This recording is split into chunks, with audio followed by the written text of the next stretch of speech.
राम राम सारे बाण भाइयों ने। मैं आज एक कथा सुनाऊंगी। इस कथा के सुनने से चारों तरफ से खुशियाँ खुशियाँ आती है और हमारे पितरों को सदगति प्राप्त होती है। बोलो विष्णु भगवान की जय, बोलो माँ लक्ष्मी की जय।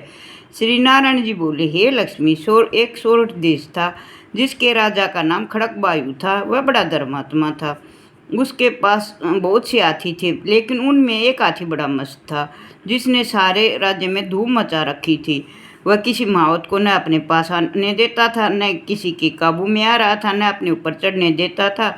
जो भी उसके पास आवे उस पर पाँव रख दे और उसे मार डाले। हाथी को जंजीरों से बांध रखा था।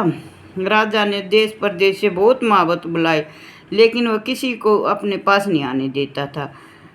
राजा ने कहा, कोई ऐसा हो इसको काबू में कर ले, मैं उसको बहुत धन दूंगा। हे लक्ष्मी, उस हाथी को किसी ने नहीं पकड़ा, न वो किसी के काबू में आया। एक दिन हाथी नगर में चला गया। सब डर कर अपने घर में छिप गए, लेकिन एक साधु था, वह चला रहा था। लोगों ने साधु से कहा, अरे संत, यह हाथी आपको मार डालेगा। संत ने कहा, तुम देखो श्री नारायण जी की कैसी शक्ति है, हाथी की क्या शक्ति जो मुझको मार डाले। यह मेरे नज़दीक में नहीं आ सकता। साधु ने देखा कि हाथी सूंड नवाकर और साधु को वंदना कर रहा है। साधु ने कहा, अरे गजेंद्र, मैं तुझे जानता हूँ, तू पिछले जन्म में बड़ा पापी था।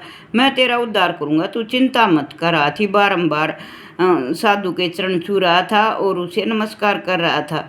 लोगों ने यह देखकर राजा को खबर की। राजा भी वहाँ आ गया। देखा तो हाथी साधु के आगे खड़ा है। तब साधु ने कहा, अरे गजेंद्र, तू आगे आ। हाथी ने आगे बहुत चरण वंदना की और उस संत गीता पाठी के कमंडल से संत ने उसके ऊपर जल छिड़का और 16वें अध्याय का गीता के उसे फल दे दिया और कहा कि मैं अपने 16वें अध्याय का तुम्हें फल देता हूँ। और इतना कहकर उसने हाथी के ऊपर जल छिड़क दिया। जल छिड़कते ही हाथी ने अपनी देही छोड़ दी और देव देही पाई। वैंकुट से विमान आए, उसमें चढ़कर वो गोलोक धाम को चला गया। राजा ने संत को दंडवत होकर प्रणाम किया और कहा, हे संत जी, मैं आपको नमस्कार करती हूँ। आप कौन हो? आपने कौन सा मंत्र कहा है जिससे इस आदम देह और दुखदायक अपनी उसको छोड़कर सदगति प्राप्त हुई है? संत ने कहा, मैंने गीता के 16वां अध्याय का फल इसे दिया है, जो मैं नित्य पाठ करता हूँ। 16वें अध्याय का जो भी पाठ करता है, सुनता है, उसके पितरों को सदगति प्राप्त होती है और उन्हें खुशियाँ ही खुशियाँ मिलती हैं। बोलो पितर भगवान की जय, बोलो शिव शंभू की जय। जय हो भोलेनाथ की।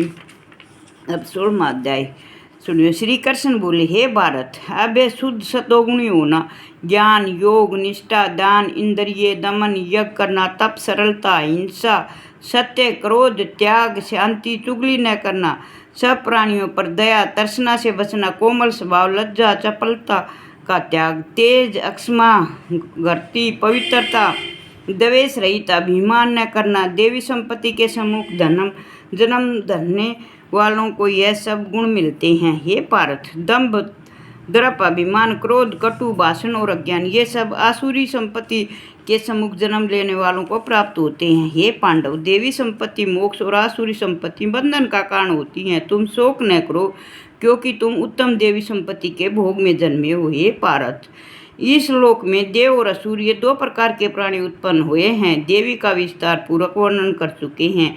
अब आसुरी को सुनो। धर्म में परवर्ती और अधर्म में निवर्ती असुर लोग नहीं जानते।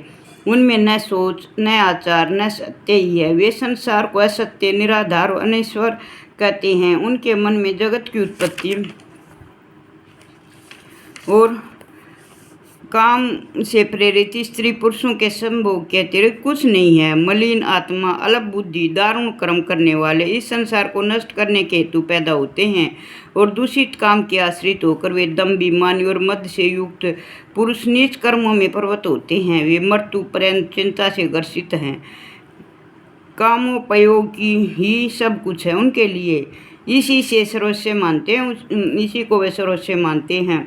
अनेक आशा रूप पासों से बंधे, काम क्रोध में तत्पर, कामोपयोग के लिए अन्याय से व्यर्थ संचय की इच्छा करते हैं। मैंने आज यह पाया है, इस मनोरथ को मैं पाऊंगा। यह है, यह धन भी मेरा हो जाएगा। यह शत्रु तो मैंने मारा, दूसरों को भी मारूंगा। मैं ईश्वर भोगी, चित्त बलवान, सुखी हूँ। मैं धनी कुलीन हूँ। मेरे समान दूसरा कोई नहीं है, मैं यह करूँगा, दान भी करूँगा। इस प्रकार अज्ञान से मोहित हुए हैं। अनेक कल्पनाओं से मोह रूपी बंधन में फंसे हुए विषय भोग में आसक्त लोग रौरव नरक में गिरते हैं। अपनी बढ़ाई आप करते रहते हैं, धन धान्य के मद में चूर रहते हैं। शास्त्रों विधि छोड़कर केवल नाम के लिए यज्ञ करते हैं। ये अहंकार, बल, घमंड, काम और क्रोध से युक्त हैं। अपनी तथा औरों की देश में स्थित मुझ में द्वेष रखते हैं तथा मेरी निंदा करते हैं।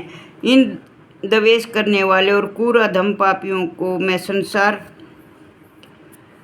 की असुरी योनि में डालता हूँ। हे कौन्ते, जन्म में असुरी योनि पाकर वे मूर्ख मुझको पाए बिना ही अंत में अधोगति को प्राप्त होते हैं। काम, क्रोध, लोभ ये 3 नरक के द्वार हैं जो आत्मा का नाश करते हैं। इस कारण तीनों को त्यागना चाहिए। हे कौन्ते, उन 3 नरक द्वारों से छूटा हुआ मनुष्य अपने कल्याण को सुकृत करता है, तब उत्तम गति को पाता है। जो शास्त्रोक्त विधान को छोड़कर स्वेच्छानुसार कर्म करता है वह सिद्धि को नहीं पाता, सुख को नहीं पाता, वह परम गति को नहीं पाता। अतः कार्य और अनिकार्य उनको जानने के लिए शास्त्र प्रमाण और शास्त्रोक्त विधान जानकर उसी के अनुसार कर्म करना चाहिए। जो भी इस कथा को पढ़ता है, सुनता है, उसके सब पाप नष्ट हो जाते हैं। उनको पितरों को सदोगति प्राप्त होती है। बोलो पितर भगवान की जय, बोलो शिव शंभू की जय हो भोलेनाथ।